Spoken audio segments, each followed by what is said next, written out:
त्रिंशः सर्गः हनुमत्कृत्याकृत्य विचिन्तनम् हनुमानपि विश्रान्तः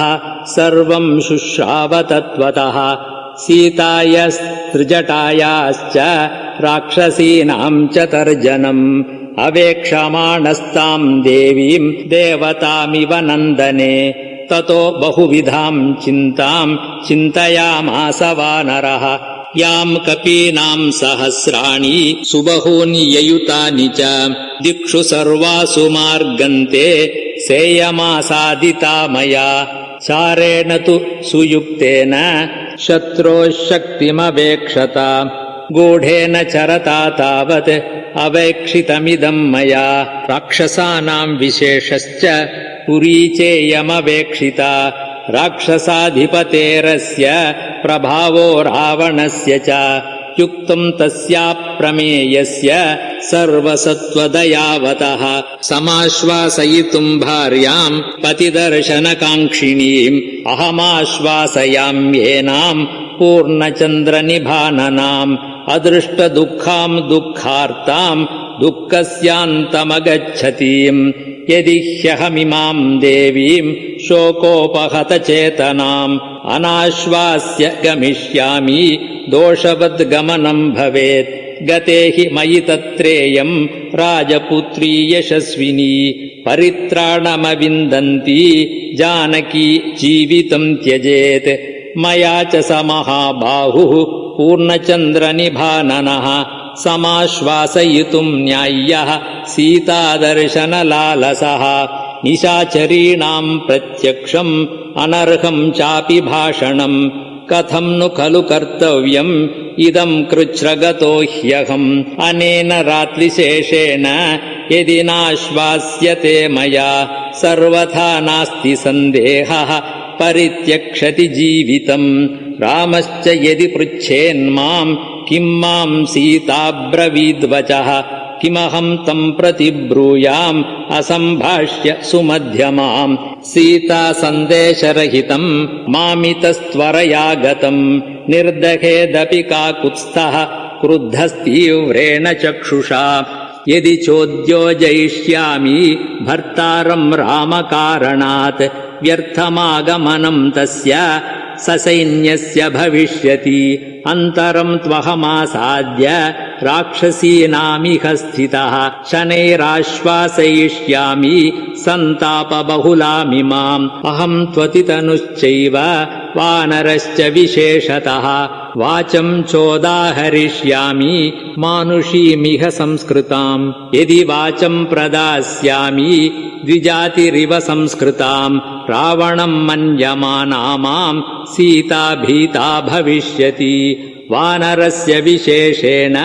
कथम् स्यादभिभाषणम् अवश्यमेव वक्तव्यम् मानुषम् वाक्यमर्थवत् मया सान्त्वयितुम् शक्या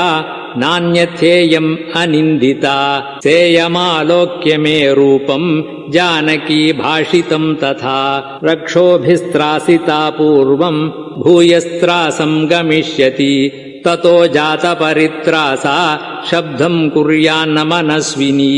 जानाना माम् विशालाक्षी रावणम् कामरूपिणम् सीतया च कृते शब्दे सहसा राक्षसीगणः नानाप्रहरणो घोरः समेयादन्तकोपमः ततो माम् सम्परिक्षिप्य सर्वतो विकृताननाः वधे च ग्रहणे चैव कुर्युर्यत्नम् यथा बलम् गृह्य शाखा प्रशाखाश्च स्कन्धांश्चोत्तमशाखिनाम् दृष्ट्वा विपरिधावन्तम् भवेयुर्भयशङ्किताः मम रूपम् च सम्प्रेक्ष्य वने विचरतो महत् राक्षस्यो भयवित्रस्ता भवेयुर्विकृताननाः ततः कुर्युः समाह्वानम् राक्षस्यो रक्षसामपि राक्षसेन्द्रनियुक्तानाम् राक्षसेन्द्रनिवेशने ते शूलशक्तिनिस्त्रिंश विविधायुधपाणयः आपतेयुर्विमर्देऽस्मिन् वेगेनोद्वेगकारणात् संवृद्धस्तैस्तु परितो विधमन् रक्षसाम् बलम् शक्नुयाम् न तु सम्प्राप्तुम् परम् पारम् महोदधेः माम् वा गृह्णीयुराप्लुत्य बहवः शीघ्रकारिणः स्यादियम् चागृहीतार्था मम च ग्रहणम् भवेत् हिंसाभिरुचयो हिंस्युः इमाम् वा जनकात्मजाम् विपन्नम् स्यात्ततः कार्यम् रामसुग्रीवयोरिदम् उद्देशे नष्टमार्गेऽस्मिन् राक्षसैः परिवारिते सागरेण परिक्षिप्ते गुप्ते वसति जानकी विशस्ते वा गृहीते वा रक्षोभिर्मयि संयुगे नान्यम् पश्यामि रामस्य साहाय्यम् कार्यसाधने विमृशंश्च न पश्यामि यो हते मयि वानरः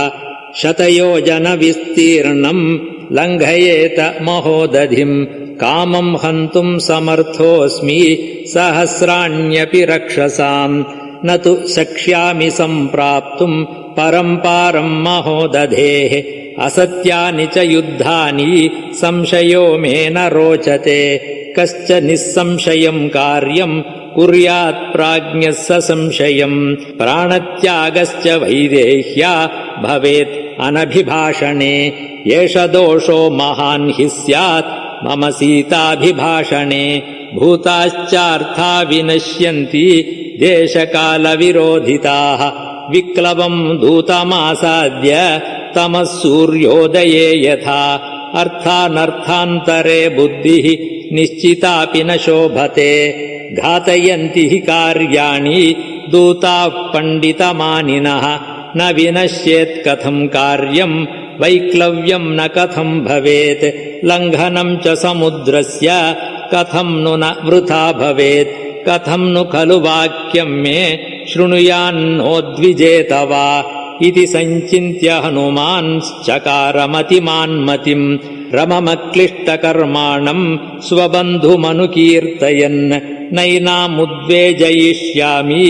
तद्बन्धुगतमानसाम् इक्ष्वाकूणाम् वरिष्ठस्य रामस्य विदितात्मनः शुभानि धर्मयुक्तानि वचनानि समर्पयन् श्रावयिष्यामि सर्वाणि मधुराम् प्रब्रुवन् गिरम् श्रद्धास्यति यथा हीयम् तथा सर्वम् समादधे इति स बहुविधम् महानुभावो जगति पते प्रमदामवेक्षमाणः मधुरमवितथम् जगादवाक्यम् द्रुमविटपान्तरमास्थितो हनूमान् इत्यार्षे श्रीमद् रामायणे वाल्मीकीये आदिकाव्ये 24सहस्रिकायाम् संहितायाम् सुन्दरकाण्डे हनूमत्कृत्याकृत्य विचिन्तनम् नाम 30 सर्गः।